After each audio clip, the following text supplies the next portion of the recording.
Pennsylvania, checking in with Marty Nothstein in his Top Alcohol Funny Car Series. Now, you may know Marty as a cyclist, not only just a cyclist, but one of the best cyclists the world has ever seen, capturing about every gold medal and championship there is to have. Now, he's turned his attention to drag racing, and we're going to check in on him and his approach with his crew and his team.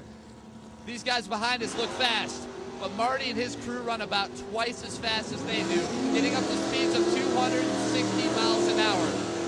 It's loud, it's fun, it's on the CURV Sports Network. Well, I am the owner and crew chief of this alcohol funny car, the Permatex Wins Texas Roadhouse funny car, and I am the world's only totally blind crew chief. So actually in May 22nd, 1997, I had a forklift tire blow up in my face, causing me to lose total sight, smell, and taste. And after my accident and after recovery and rehabilitation, I decided to follow my dream and start my own race team, and here we are today.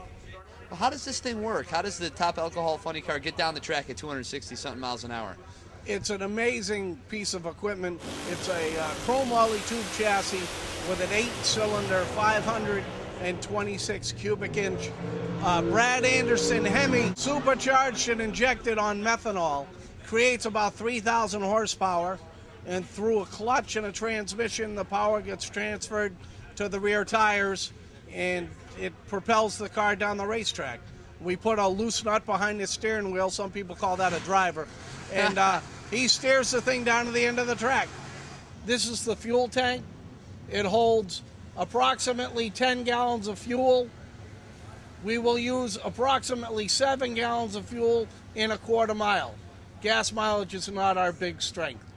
This right here is a CO2 bottle.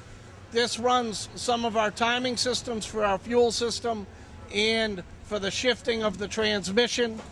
Across from it is a breathe air bottle that gets hooked up to Marty's helmet, so he has fresh air in his helmet, and in case of a catastrophic failure, he is breathing fresh air and not harmful air. We run a total of 18 quarts of Valvoline motor oil in the motor. This right here is the injector. As Marty steps on the throttle or the gas pedal, it opens up these butterflies, and that's full throttle.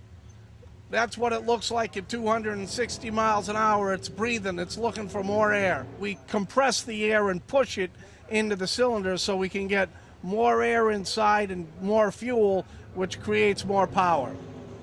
The big belt on the front is the belt that runs the supercharger off the crankshaft, which is the main shaft in the middle of the engine. And then the big exhaust pipes stick off the side. Each pipe is for each cylinder, so there's 4 pipes on each side. And back here, right behind the engine, we have a big, what we call clutch can, like a bell housing. And inside there's a all titanium clutch. Now, when Marty's sitting in the car, his legs straddle this transmission and basically rest on either side of the clutch can.